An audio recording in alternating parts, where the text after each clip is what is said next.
Okay, so today's trick theory tutorial is going to be about momentum, and more specifically how to use throttle doing proximity style moves and momentum style throws and stuff.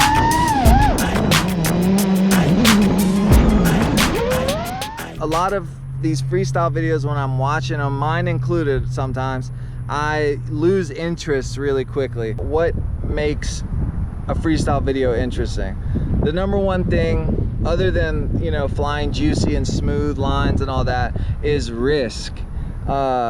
It's the same with skateboarding. It's the same, like, what makes everyone go, oh! It's mostly how risky the trick was versus the execution of the trick. So when you're flying low and fast, for example, that is an interesting move. Small gaps, interesting. These are all high risk, high reward scenarios. So one thing that keeps a flow session interesting as you're watching it is momentum, the use of momentum, and Drib is really good at doing this. If you want to do a split S over something and you throttle, and then you throttle again and do the split S and then throttle to catch yourself coming out of it, it's not going to look as good as if this is like a tree or something. You throttle once, you split S, you don't touch the throttle again till the end, boom, and then you ride out of it. Or for example, this flag, which you may have seen me do many times. You ride up to it, proximity style, you throttle up right to the top, and then you come down, and then you finally touch the throttle again. That looks so much better than, you know, throttling once and then throttling a little bit to stay away from the pole, and then, you know, throttling back to not hit the flag over and over. Same thing with wall rides. Throttle once, hit the wall ride, coming out of it.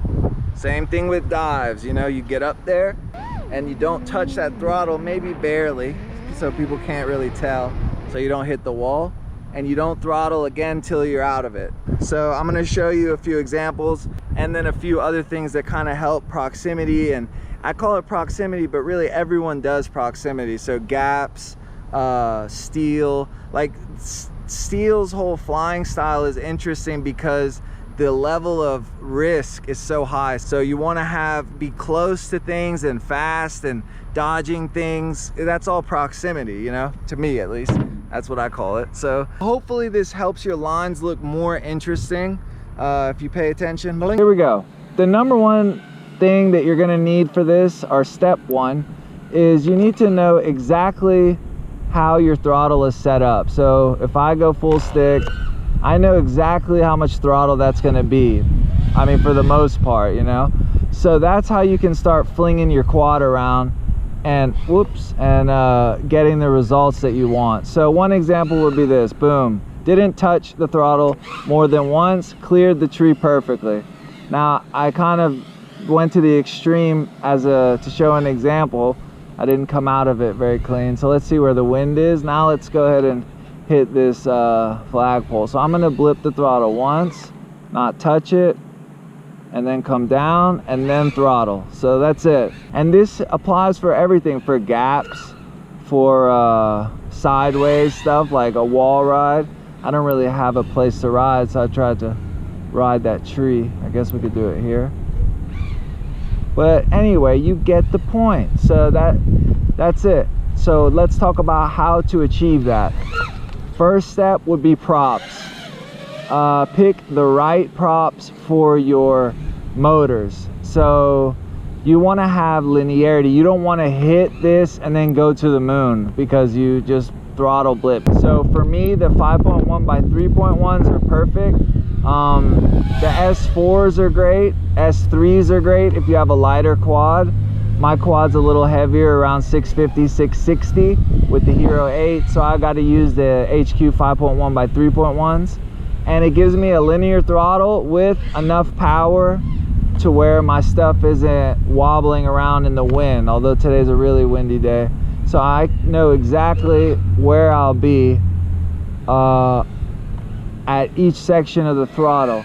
So that's very important. The second thing to know is how your quad is gonna fling through the air. See that bastard? It's a brand new setup, dog.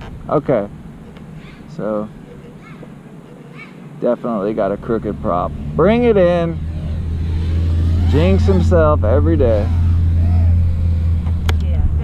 The whole other part about momentum is it looks cool. People can tell when you're just drifting unassisted, and it adds a whole vibe to the freestyle, because you can do the same exact tricks by recharging the throttle or adding more blips, but when you choose not to do that, it's just, it takes it to a whole nother level. So other than throttle control and knowing your throttle, really there's nothing to really teach. There's some ways to make it easier, like pick a prop that doesn't give you too much top end, just more linear in combo with your motors. Keep things consistent to learn how your quad acts when you give it a certain input. You could practice full sticking, going upside down and coming down, going next to an object like this tree, going up, and then trying to stop right at the peak and come down. So we can do that a few times. It's not the best thing to do because it's not straight and you can't get too close. So another thing would be just practice going close to the grass, because proximity and all that stuff is being comfortable knowing where your quad is. So practice those things.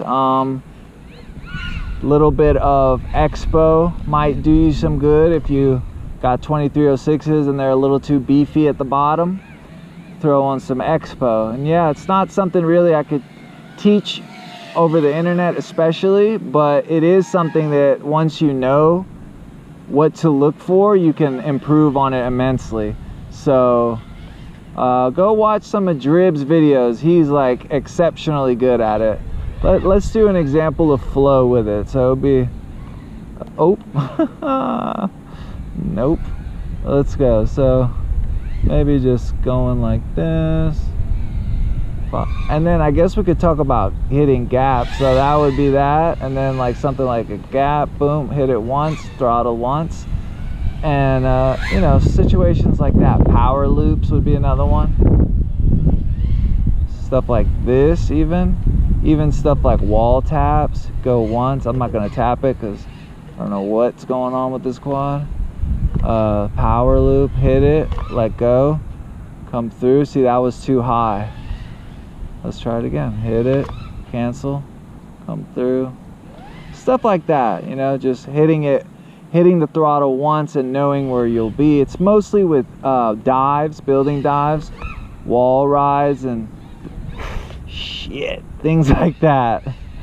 That's where you're gonna get that. Okay, there's an example right there. I always do that and I didn't even think of it. So when you're going up to something and you kind of bob back and then you go up over it, that's something. That's another judge of throttle. That's 90% of that trick. Stuff like that. Maybe I need to do a whole trick tutorial on that. I just realized that I always do that. See, that was a little too much and I had to throttle to get out the way and I went too high. So let's try that again. Oh, I'm out of juice. Bring it in, bring it in. Okay, so that's gonna wrap it up. In conclusion, I think I covered everything. Just practice your throttle, get a good motor prop combo, learn your throttle, try not to change your props too much, your motors especially too much. Watch this video on setups and stuff. That'll help you get there. Camera lens video hopefully coming soon. It's very important for stuff like this. Don't get too close, don't be too far away, because that's so boring. Who wants to see a video where someone's diving a building and they're 10 feet away? It's not the most entertaining to watch. It's a good way to practice, but as for entertainment value, not so much. So work on that. Remember, riskiness equals satisfying to the viewer. Think skateboarding, think snowboarding, Shaun White type deal, momentum, vert ramp, think go up, come down. That's basically FPV takes a lot of cues from skateboarding and from board sports, even skiing and stuff. So thinking along those lines when you're flying, and it will translate into your video. It'll make your videos it's a lot more satisfying to the viewer. If you care about that stuff, it'll also be more satisfying to you. When I go up that flagpole and I hit that little peak and it just everything happens by itself almost. I give that original input, holy shit. I go up and I come down, it almost does it by itself. I'm just giving some minor roll inputs and maybe some pitch inputs, and it just happens. It feels really good. So practice. Any questions, let me know. There's a crazy Patreon giveaway going right now, another one immediately after that, 4 frames, a bunch of other stuff. Just check it out. 50 patrons and I'm giving away a 5-inch. We're at 37, I think 38. Check it out, link in bio, whatever, all that stuff. Peace. See you guys on the next one.